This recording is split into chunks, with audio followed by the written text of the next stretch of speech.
Hello everyone, it's me, Krystina Maria, your friendly neighborhood goth Eurovision fan. I know it's been a long while for me to do this video, like what's the point? We're going to talk about Eurovision 2001 grand final as a whole.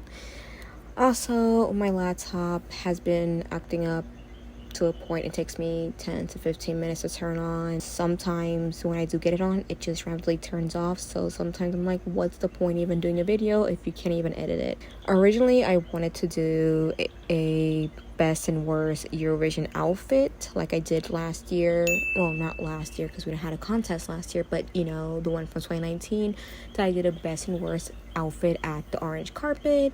And at the grand final, I did like my critique, and I thought that was really fun, but you know, I didn't bother.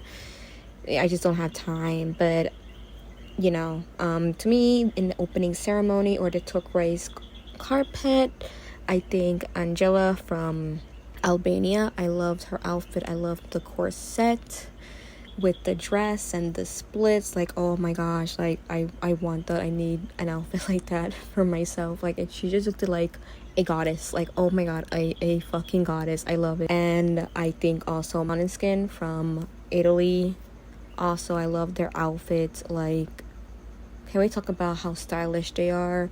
Like, if you watch Sanremo back in March and you seen Måneskin performing, I like their outfits, love their style, especially on the grand final of the contest. Tusse from Sweden, like that suit is from H&M. I can't believe that he literally looks like $1 million, and the outfit's from H&M. Like, then again, I like H&M. H&M is like one of those fast fashion stores you see in a mall. I mostly get my things in. Like, I like stuff. It's what I wear and it's affordable. So the Rup from Lithuania, like, I love their style, but can we talk about Vaidas? Like, oh my god, him wearing a skirt, I love it. I love when a man wears a skirt. Like, he had a nice black pleated skirt. I know people, not everyone on Twitter, but like some people on Twitter were literally was just like getting at them like, oh, it's not a skirt, it's a kilt. Honey, I know what this kilt looks like. And Roxanne from Romania, I feel so bad because you know, a couple of contestants and delegations couldn't go to their opening ceremony because due to COVID. Fortunately, people got, you know, positive results, so they had to stay quarantined in their hotel. And Roxanne from Romania was one of the contestants that was unable to be at the opening ceremony. But if you've seen her Instagram, her pictures, her makeup, oh my gosh, so stunning. I love everything, like her makeup, her outfit, and she did a photo shoot in the hotel bathroom. If I had to say like the best performing outfit, I would say Måneskin. Their outfit they were performing the grand final, love it. Go A, Katerina's outfit especially, I love that type of top she had, along with that green feathery fake fur coat. Like, I love everything about it. Or Baura Pravi, because she had like this nice corset, mesh corset, which I love it. Like, I actually love that. I want that for myself. Anyways, let's talk about the contest. At this Eurovision was very special. I got very emotional, like during the opening, you know, where the logo comes out, and before semifinal one, like I literally just want to burst out crying because I just feel so unreal that we were getting actually Eurovision this year, since last year due to the pandemic we were unable to get a song contest. And you know, Eurovision is like one of those things that, you know, it's one of my favorite things, time of the year, look for, makes me happy. But I would say also just sharing the contest with my partner was just something different and very special. I feel like the Netherlands did a good job handling the contest during a pandemic. I think any country would have the same quality and quality control like they did. Maybe better. It could have even gone worse. I don't know. Like I said, this pandemic's still going on. A lot of people still, ironically, are not vaccinated. If you haven't got vaccinated yet, please do. If you're able to get it, book an appointment. Please get it. Unfortunately, this pandemic is still going on. and now we have variants, so I don't know what to say. I love the fact that, you know, before the contest, you know, we had YouTube specials with Nikki tutorials interviewing the contestants. I love Look Lab. I love her style, the way she dressed each episodes and her interacting.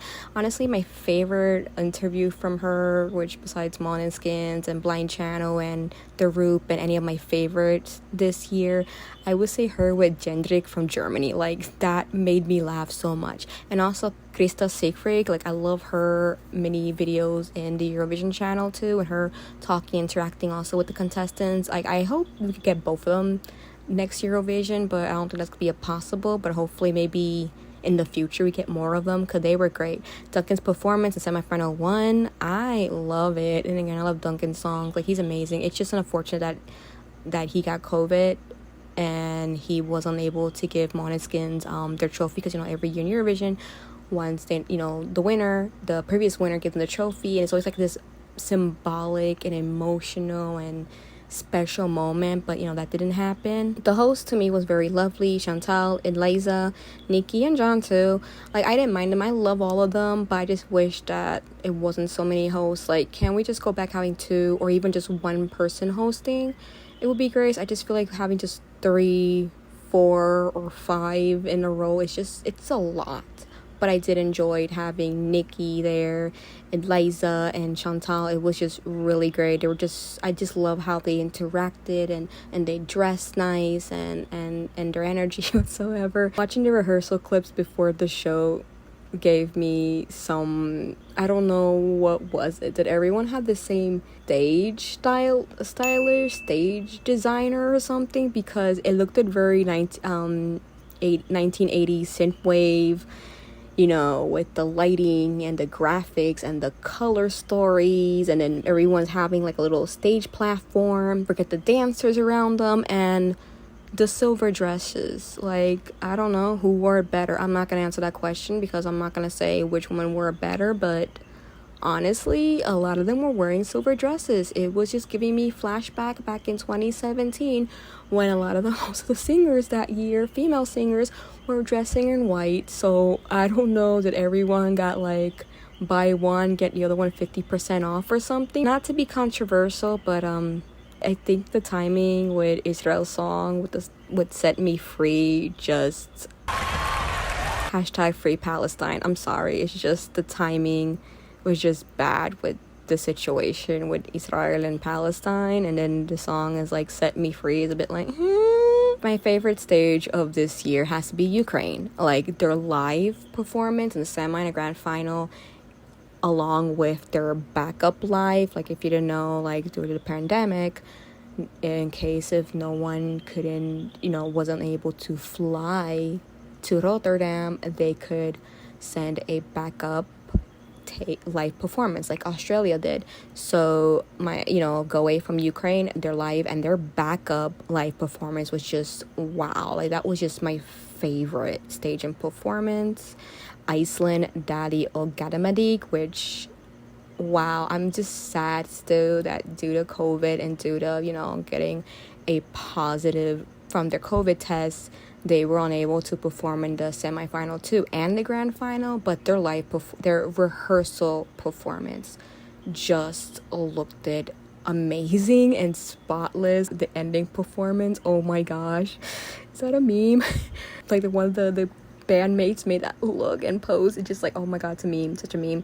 But I love their performance. I love their staging. Lithuania, of course, the Roop, their staging too. Since semi-final 1, people were already applauding and cheering since the beginning to the end of performance. Like, that was also amazing too. That was my favorite staging. And of course, Måneskin from Italy, like, yes, like that also too, like that, like the opening with Damiano, and then you see him walking to passing Ethan, the drummer, and Victoria and Tomas, and it's just like wow, like that, like the way they open the performance, and then him just doing a death drop in the end. It's just like wow.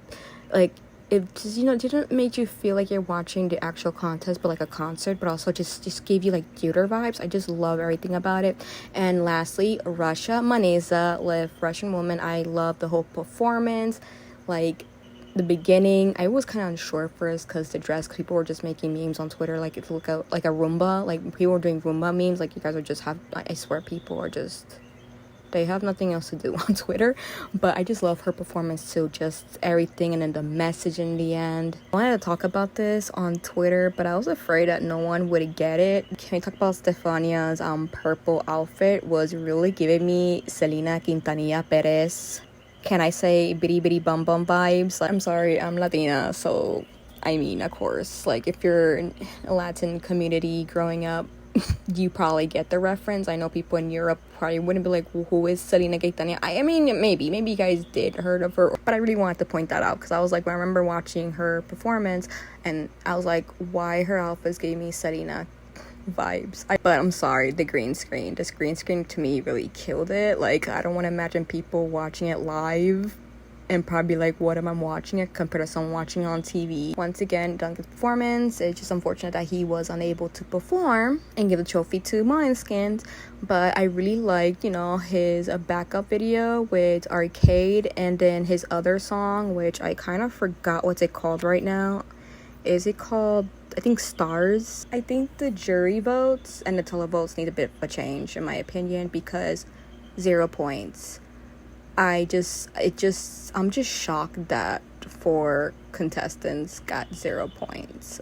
James, Jendrik, and Blas, and Jungwoo deserve better. I think the 0 points should just be eliminated. Like, can just get like at least 1 point. Like, I mean, I don't know. Like, I don't think, no, you're just telling me nobody voted. I think people probably voted for this, but just was not enough to be a point.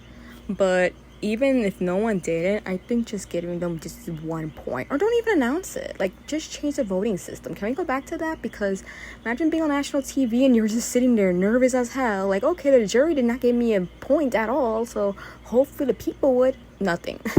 I'm like, wow, like, I can't. No, I think they handled it very well, especially James Newman. I think the UK needs to give us a rock song, a rock band, like, or they need to try something a bit more dark and edgy. I don't know what is wrong with them. Like were they like they gave us punk. UK always talk about like, oh, we're like the number one of the music scene, the music industry, and I'm just like, you guys never gave us a rock band to Eurovision, so why just give us a rock band? Give us something dark and edgy. They do well on Eurovision, so why the UK can't just do that? Like, I don't know what is wrong with them, but they should give us a rock band. Like, United Kingdom, give us a rock band and let's see where that goes. Hooverphonics in it with Florida deserve more points. I'm just shocked because these, Hooverphonics, they're big in Belgium. They big in the music scene. They have songs appeared in movies, so you expect they would have got more points, and they didn't. And then Sinit got Florida. Like, he's like a big thing, another big artist, and they didn't. Like, I'm just like, 13 points. Excuse you? What? We just want to say to the whole Europe, to the whole world, rock and roll never dies! Seeing Måneskin winning was emotional. A rock band winning for the second time, and Italy finally winning the song contest after 30 years. 160.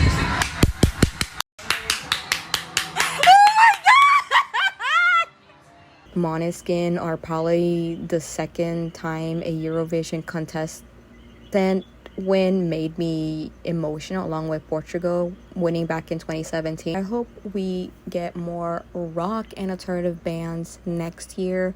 I feel like bands like Måneskin, Blind Channel, and even The Roop, Go Away, and Dali Frid, Olgademadid, even Hooverphonics. I just hope we get more of a new wave of bands and groups, next year and later on in Eurovision. I feel like, the 2020s is going to be a year rock is gonna be getting a comeback of popularity, in my opinion. How it was back in the 90s with grunge and, you know, nu metal in the end of the 90s, and, you know, the early 2000s, you know, popular music was like nu metal, and emo music especially was being, you know, popular too. To those who accuse Damiano doing cocaine on live TV, congratulations, you played yourself. To me, it was like a really buzzkill of their victory. Like, imagine winning and being emotional and happy that you're winning for your country, and you want to enjoy the moment with your bandmates and delegation that probably want to call your friends and your family and your girlfriend or boyfriend or, you know, partner or whatever, and you get this BS. It just, you know, it just ruins the moment. Very stereotypical, because people think like, oh, because you're in a rock band or you're alternative, whatever, you gotta do drugs and stuff like that, which is like so annoying, because, you know, I'm in the alternative scene, like I'm goth, I listen to alternative music, I dress a certain way, and people literally get shocked when I'm like, I don't smoke, I don't drink, I don't take drugs, and I'm like, I don't believe you. Like, not everyone is in the scene takes drugs, not everyone smokes or drinks. They literally are anti-drugs, and I just wish people would stop accusing people. If another artist that was not in a rock band or alternative was doing that, nobody wouldn't care. Really appreciate Damiano, especially Ethan, during the press conference. Like, can I talk about Damiano just making himself a meme? Like, literally him lifting his leg up, drinking champagne, and just having fun at a press conference with his bandmates. And then Ethan, the words he was just saying at the end of the press conference just made me emotional. He's just a sweet cinnamon roll. Anyways, all I just want to say, congratulazioni, Italia. Can't wait for next year's Eurovision. If you ask me where you think is gonna host it, I think maybe Turin 2022, but that's just based on my personal opinion, which no one's asked for, because no one's asking me where it's gonna be hosting at, but that's what I could just think of. Don't forget to like, comment, and subscribe. Also follow me on Twitter and on Instagram. A la próxima volta. Ciao.